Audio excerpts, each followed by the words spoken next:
Hey everybody, this is your Digital Super Saiyan 3 back here with another video, and we get into it. Finally, we get into the pay-per-view I've been wanting to cover for a while now for April. I've been putting it off. I was wanting to do this pay-per-view last week, but didn't get to because of WrestleMania, but now that I'm finally going to be able to do this since WrestleMania season's over,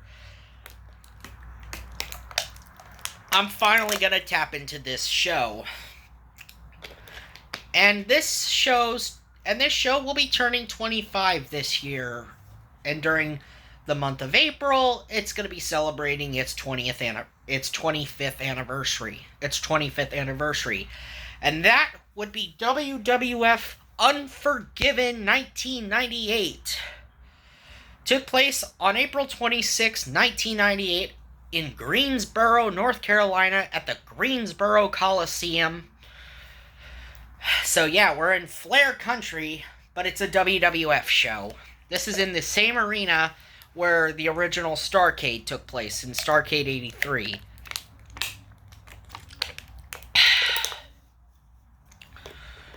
So, yeah, on commentary you got Jim Ross and Jerry the King Lawler, and in the lead up to this show, Vince McMahon predicted an event of cataclysmic proportions will happen at Unforgiven. What does that mean? Who knows? Let's get into this show. Our opening tag match. We got our 6-man opening tag match as you got Farouk teaming with Ken Shamrock and Steve Blackman, the Lethal Weapon, to defeat The Rock, D'Lo Brown, and Mark Henry with Kama Mustafa, aka The Godfather, as the Nation of Domination, or just the Nation. So yeah, this is stemming from the fact that after WrestleMania 14, Farouk was kicked out of the Nation. He was kicked out of the Nation, and The Rock had taken over as the Nation's new leader. Of course, Farouk enlists the help of Ken Shamrock and Steve Blackman. And this was a very fun 6-man tag match. Nothing too fancy. There was some brawling because it is the Attitude Era. Farouk hits the Dominator on The Rock and gets the pinfall. And then we get a post-match interview where Michael Cole comes out to interview Farouk's team, and Michael Cole is holding the microphone up to Farouk, congratulating him on the victory, and Farouk says, "This is going to be a long road of me kicking his ass," as he's pointing to The Rock as The Rock and the Nation are retreating as they are heading backstage in defeat after they had lost tonight. So it was a really entertaining match to start the show off. Now we get into our next match. It is the first of our 3 title matches. Well, the first of our 4 title matches, because there are 4 title matches on this show. It is for the WWF European Championship as Triple H takes on the Blackheart, Owen Hart, with Chyna. Yes, Chyna is in Triple H's corner, but except she is suspended above the ring in a shark cage. Yes, you hear me right. Chyna is suspended above the ring in a freaking shark cage by order of Commissioner Sergeant Slaughter. So Sergeant Slaughter had ordered Triple H to compete against Owen Hart in this match and have Chyna be locked in a freaking shark cage. Now, the match was really good between Owen and Triple H. And, I love the parts with Chyna trying to get out of the shark cage. Like, she gets a nail file, but she drops the file that she was trying to use to free herself, but she bends one of the bars. Oh. Come on. Yeah, my canine companions. Say hi, Ellie. Molly. So China frees herself from the cage, and she's like hanging down, trying to climb down, but she's still too high up. And then Road Dogg commandeers the controls for the crane that's holding the shark cage. So the cage gets lowered. China manages to get down. Thanks in part to the Road Dogg.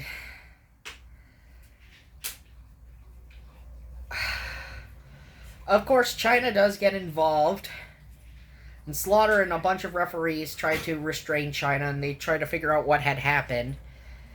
And then, no one sees X-Pac come in, as X-Pac hit Owen Hart in the head with a fire extinguisher. He didn't spray the fire extinguisher. No, he hit Owen in the head with it. And then put Triple H on top. 1, 2, 3. Triple H remains the European champion. And DX celebrates their first W on the show.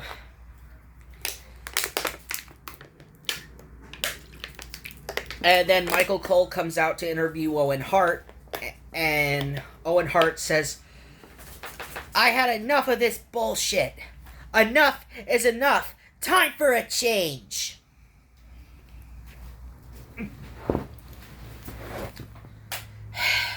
Yeah. Owen completely said that. Oh, right. Oh, yes, and before the second match, there was a Stone Cold Steve Austin promo, as after the first match had happened, Stone Cold Steve Austin had come out and he threatened to whoop the timekeeper's ass if he rang the damn bell. If he rang the damn bell, he was gonna get his ass whipped by the WWF champion if he tried to screw Steve Austin out of the WWF Championship. Yeah, Steve Austin threatened to whoop a timekeeper's ass. If he obeyed Vince McMahon.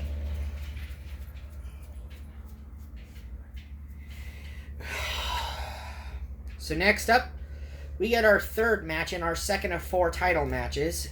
And this is for the NWA Tag Team Championships.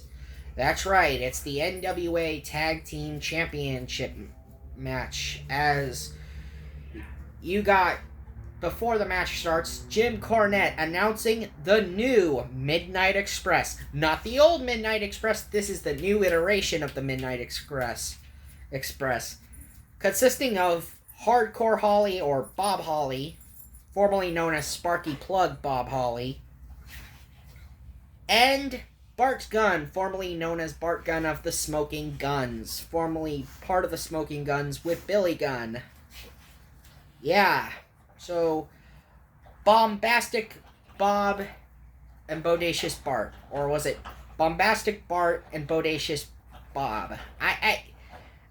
Either way you slice it, yeah, they're wearing these generic yellow and blue tights. And they're supposed to be this new iteration of the Midnight Express. And then we see the Rock and Roll Express come out. Yes, as it's the Rock and Roll Express, the defending tag champions.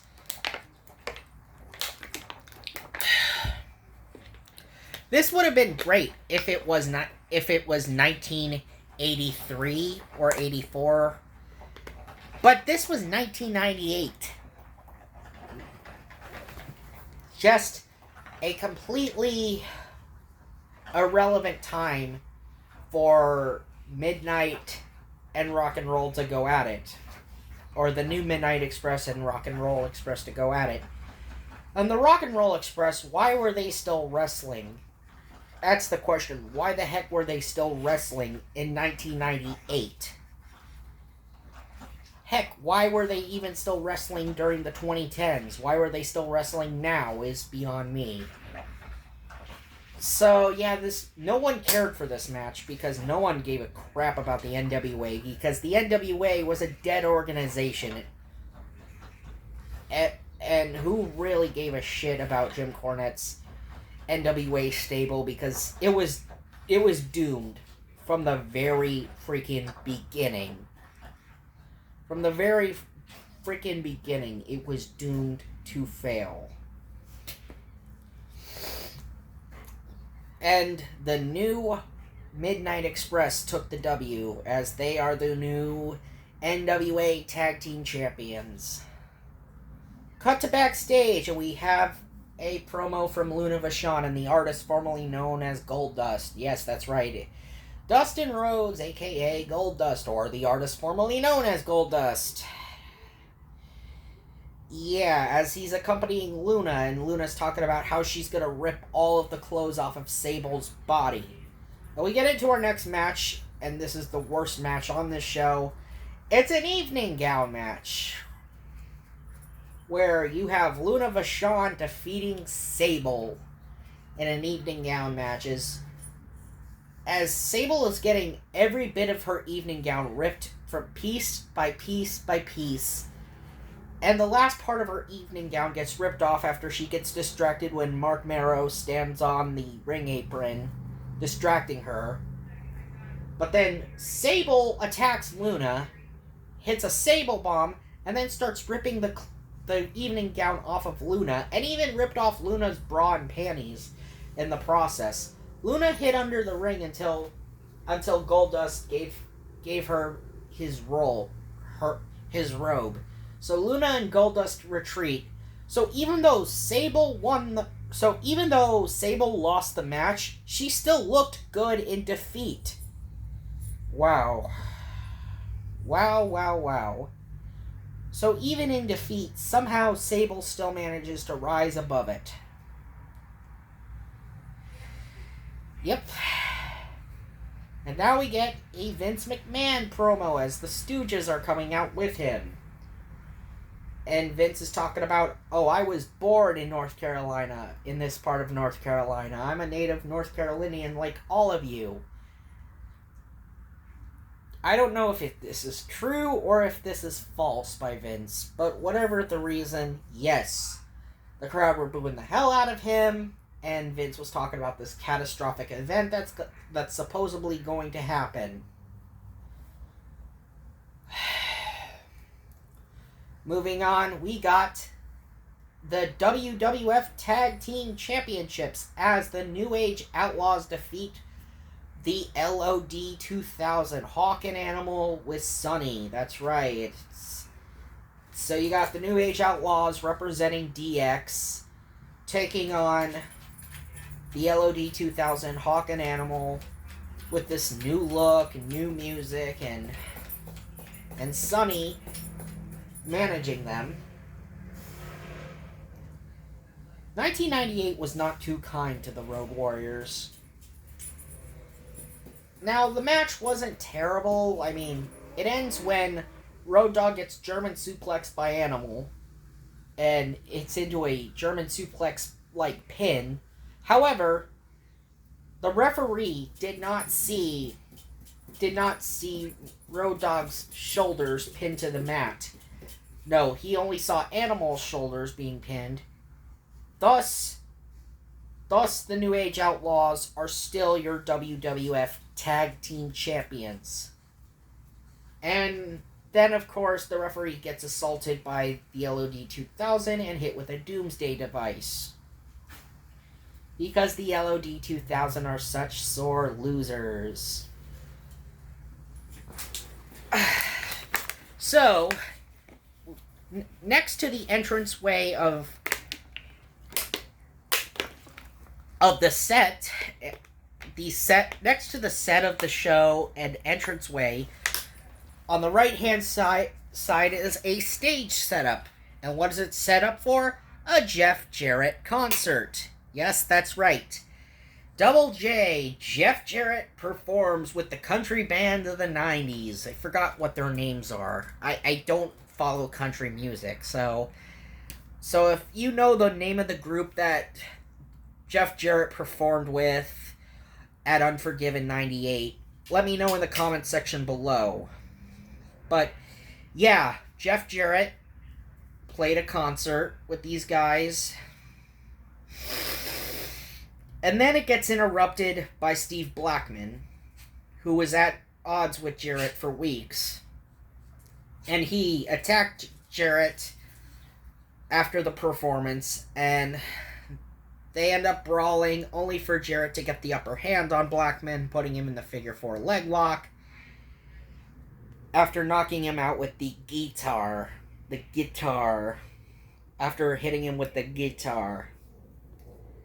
Yeehaw! Now we go to the biggest reason why I wanted to do this match, and that is for this match. The first ever Inferno match in WWE/WWF history. The Undertaker taking on Kane. The ring surrounded in blazing fire. Because Paul Bearer had a dream of seeing the ring surrounded by fire and the Undertaker burning in the fire, being sent back to the hells that created him. And this was war at its finest, as both Undertaker and Kane are slamming each other to the mat. Flames are shooting up ferociously, and it was glorious. You see Kane and The Undertaker hit all sorts of moves on each other. No pinfalls, no submissions, no countouts, no disqualifications. The only way to win, setting your opponent on fire. And The Undertaker clotheslined Kane over the top rope, but Kane did not hit the flames. Soon, Kane gets attacked by Vader.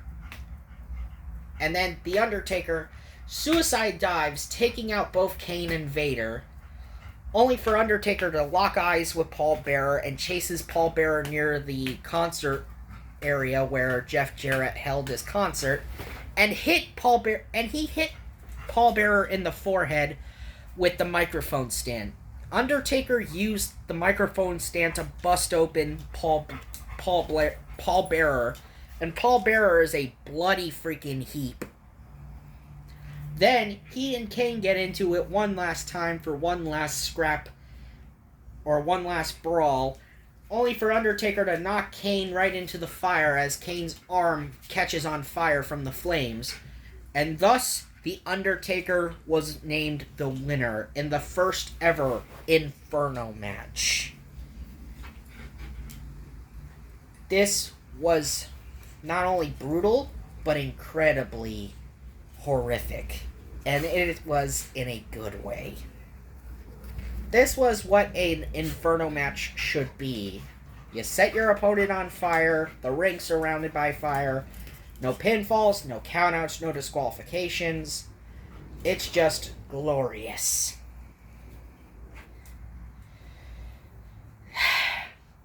Alright.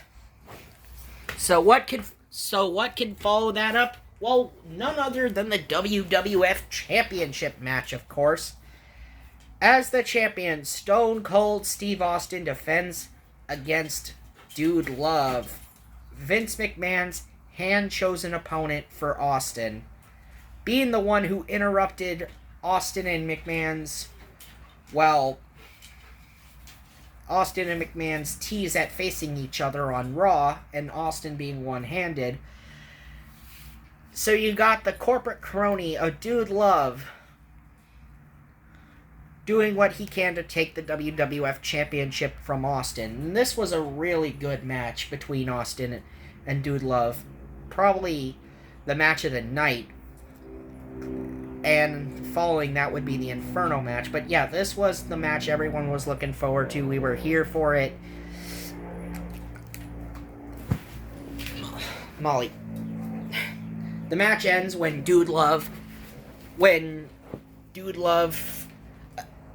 being helped up by Vince McMahon, who came out with the Stooges. Vince McMahon tries to help Dude Love out, and he and Steve Austin were fighting over a chair, but Austin hit Vince in the head with a chair.